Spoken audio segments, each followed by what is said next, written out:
What is up guys, Eric here from Real Film Reviews bringing you a movie review for Mad Max Fury Road. This movie is a continuation of the Mel Gibson films from the 80s, Road Warrior, Mad Max, and Mad Max Escape from Thunderdome. Now, this movie obviously had to do recast because Mel Gibson's in like his 60s now, so he can't be reprising the role of some apocalypse surviving, murderer out in the desert. Now, if you don't know what Mad Max is, basically it's a story that revolves around like water running out and then gasoline running out, and then the world kind of goes into like mutually assured destruction, and everyone nukes everyone, and it's basically just this wasteland that's left over of people that are like mutated and radiation and everything like that all over the place. Now, this movie stars Tom Hardy, Charlize Theron, Nicholas Hoult, and those are kind of like the three big people that are in it. There's a few other people that are kind of important, but those are the three main characters of the film. This movie is directed and written by George Miller, the original director and writer of the previous three Mad Max movies, and might I just say, this movie is amazing. This is one of the most visually stunning movies I have ever seen, and is most definitely the most visually stunning movie I've seen this year so far.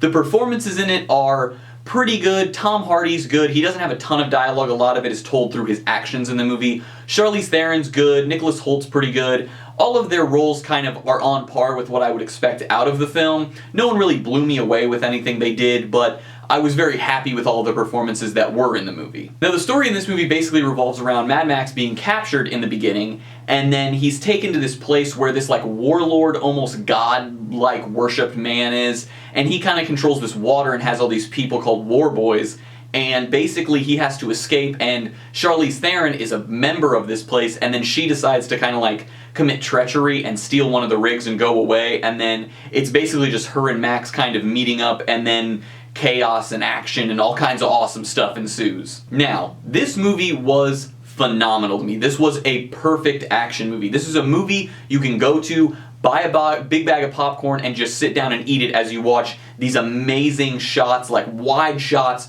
from far away of all these cars chasing each other, and the action, almost all of the explosion stuff, at least to me, looked like practical effects, which means if they weren't, that's even better because they were good enough that they did look real.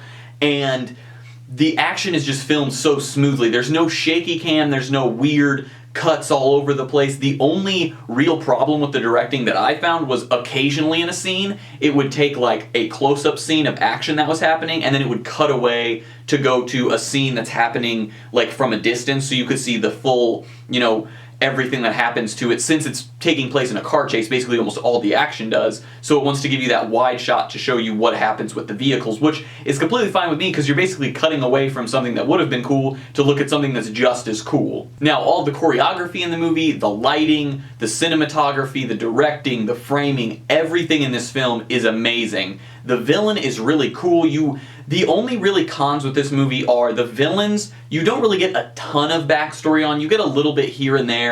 You hear about, oh, he was a really bad guy, he did this, and oh, he did that, and it's kind of like that, but you don't get any real like personal connection to the villain, which isn't necessarily a bad thing because he seemed like a really messed up dude, but you don't really get to have that like, ooh, I see where he's coming from, besides the fact that you're just like, oh, he has control over all these people in this horrendous wasteland. But really, that's the only con that I have with the movie, is that, other than that, it's filmed beautifully. George Miller knocked this movie out of the park. If you get the chance, please go see this movie. I don't want this movie to make no money. I don't want this to be this year's Edge of Tomorrow or something where it's a great action movie but it makes no money because people look at it and they think it's going to be dumb or bad or something, because this movie is an awesome action movie. This is a Mad Max movie though, so it is weird.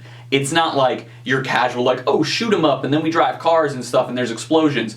It's got some weird quirky stuff to it since it takes place in an apocalyptic wasteland, and you kind of just have to go with it if you've never seen the old ones, but it's really cool, and none of it really crosses a line of too crazy to where you're like, whoa, what the hell's that and what's going on?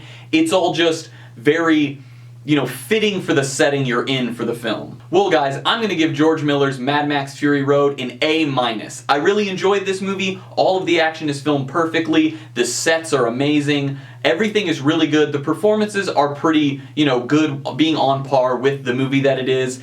And the villain, I don't really get as much backstory as I'd like to get on it, but besides that, those are two pretty minor cons. I would highly recommend going and seeing this movie in theaters. I saw it in 3D last night. It was a beautiful movie to watch, mesmerizing on screen, and it's basically just constant action going on. There's never really a point of like, oh, I'm sitting here bored because they're talking. It's just high adrenaline, full impact, just like go and get it type of action movie. Highly recommend seeing it, guys, and I hope you will, because I really don't want this movie to not make a lot of money so they don't make any more sequels, since this movie's so good. Well, guys, as always, I'm Eric. If you enjoyed this video, please do like, subscribe, and share everything we do here on Real Film Reviews, and I hope to see you guys later.